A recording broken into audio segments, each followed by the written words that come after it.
taking after so much time away. I feel like this fight, my return there, has been, anticipated for a long time, and I want to come home and be triumphant. I want to give everybody the fight they want to see, the victory they want to see, and in the style that they want to see. They want to see an exciting fight, they want to see a knockout, and that's what I was training for over the next 8 weeks. And obviously, with you being over in America, I can imagine that your family in the UK don't get as much time to come and watch you. You're going to have all your UK family come out and watch the fight? Yeah, absolutely. You're absolutely right. If I had £1 for every time somebody's asked me for tickets now, I'd be a rich man and I wouldn't need to fight in 8 weeks. So everybody's coming out of the woodwork. And I don't mean that in a negative way. I mean that in the nicest way possible. Old friends, all my cousins, aunties, uncles, brothers, sisters, you name it.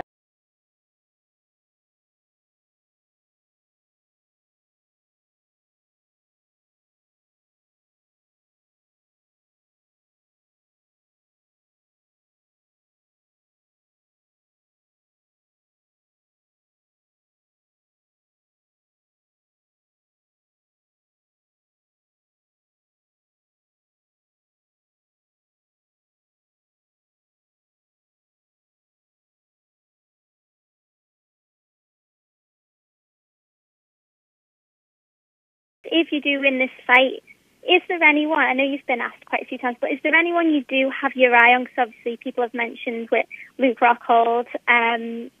What about, just a thought, what about someone like Jacare Souza, or would you rather wait and see what happens? Or is there someone you really do want to fight next?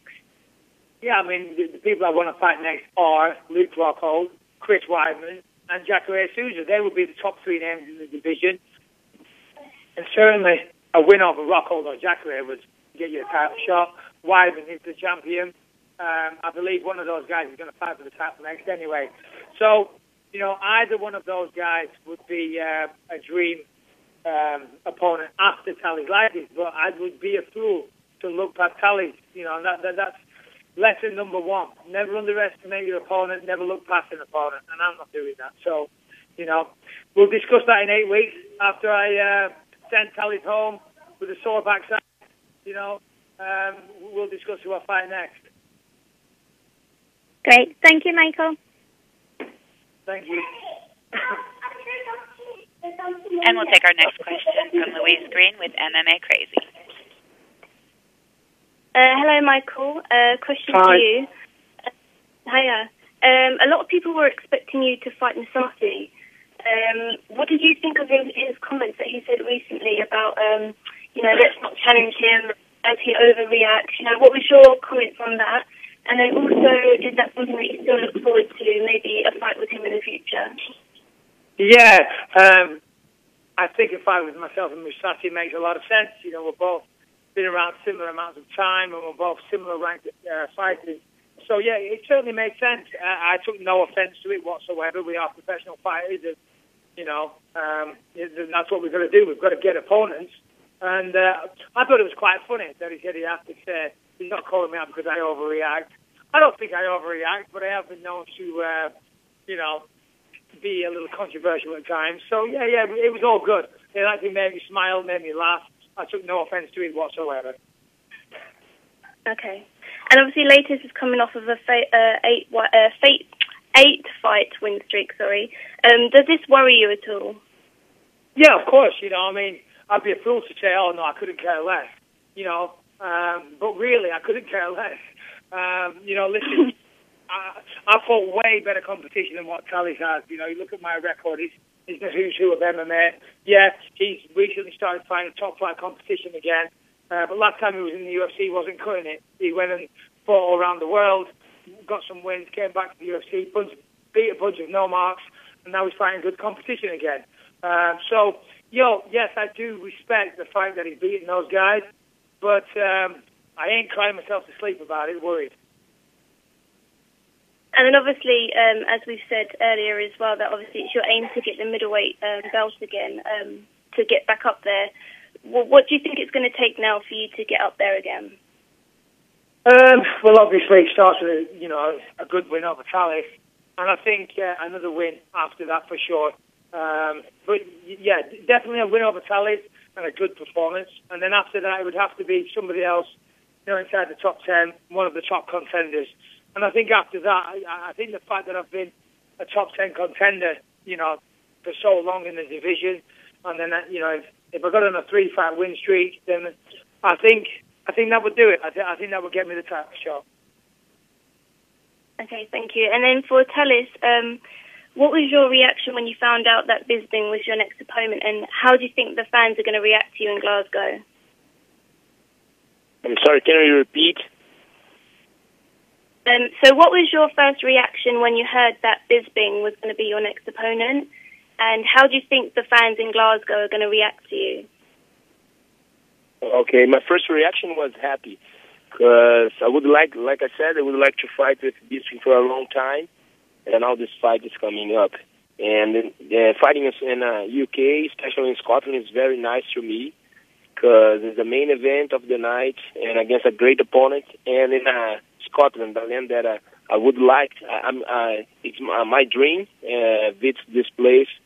I'm a big fan from William Wallace, from the Braveheart movie, and all that story inspired me a lot. I have a tattoo on my ribs, with the sentence of William Wallace, and fighting on that land will be very special to me. A lot of energy involved to me.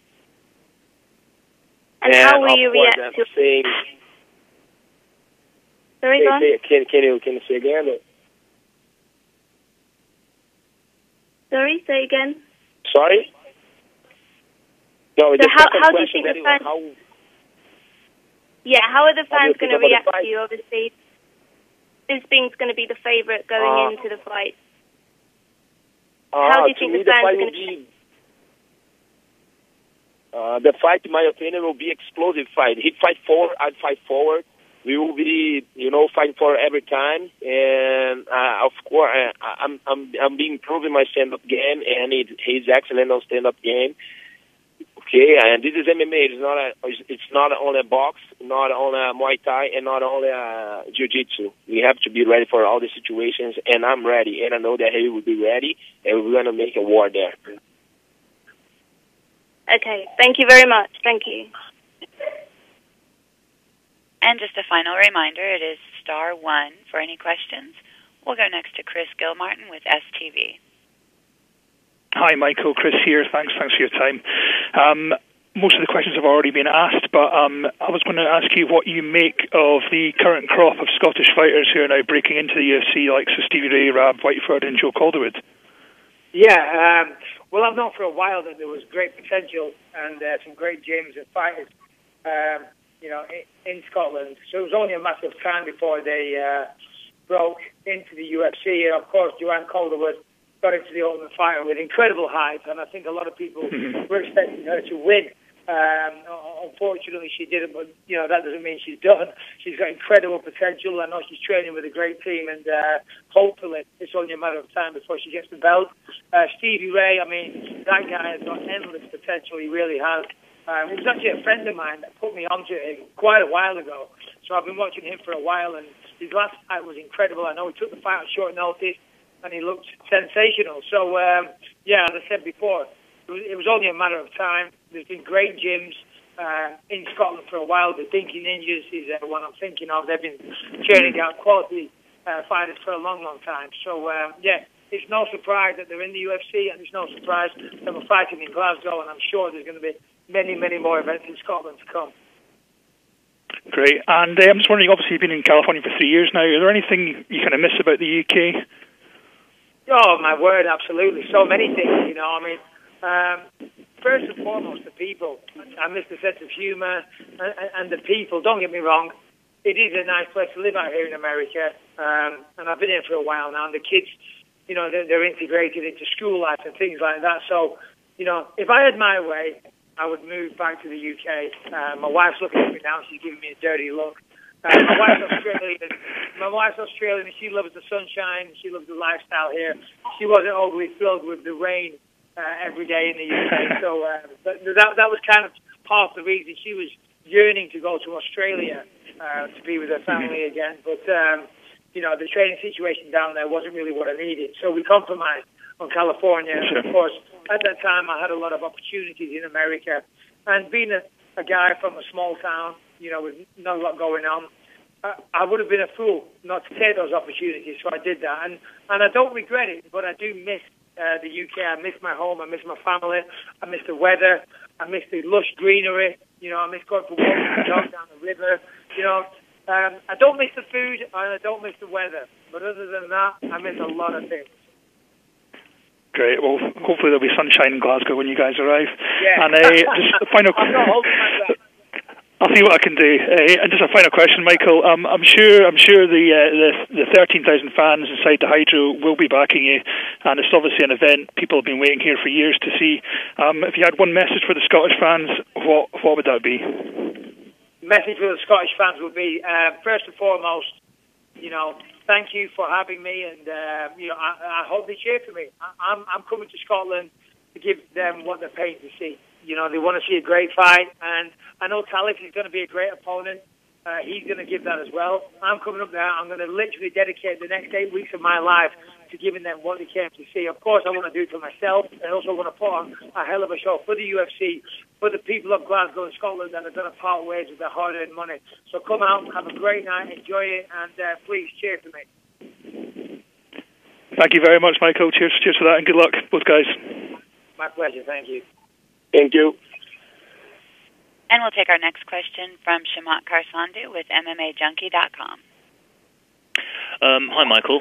We've spoken in the past about you potentially fighting Anderson Silva, and you've gone on record as saying that for you, that's as good as a title shot. I just wanted to find out if you still feel the same way about him. Yeah, Anderson was for a long time a hero of mine, even though we were in the same weight class and I wanted to fight him for so long. You could not admire and respect, what he did inside the octagon. Of course, with the things that he did still stand, but there has been a bit of a cloud lately. So it was a shame to hear about the test results. Of course, he stated that there was something wrong or whatever. So I don't know. It's just disappointing. Would I still like to fight the guy? Of course I would. I'd still love to get in there in the octagon with him.